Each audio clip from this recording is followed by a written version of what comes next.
And there are some women out there who struggle to find their own self-love and inner strength.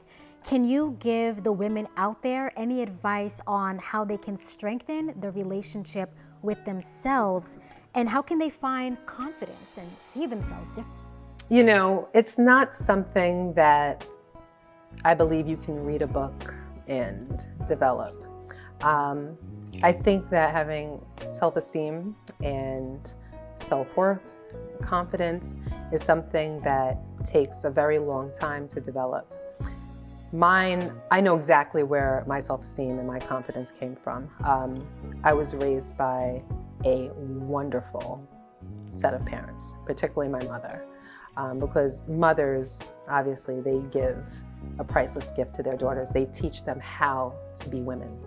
And my mother was an insurmountable example of that. So she's the only example that I've ever had in my life. She and my father are the only people that I've ever looked up to in my life. If you ask an ordinary person, you might get Michelle and Barack, you might get, for me, it was my parents. They're the only people that were around me that could influence me, that I ever said, I want to be like her, or I want to be as smart as him. I want to be as open-minded as her. I want to have as much empathy as her.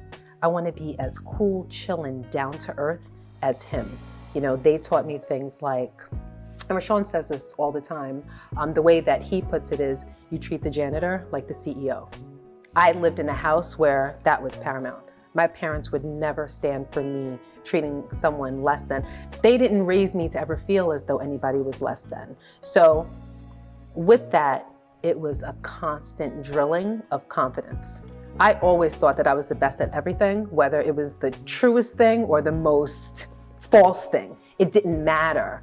I led with that because I was raised to believe that, so I feel as though my life kind of circled around that.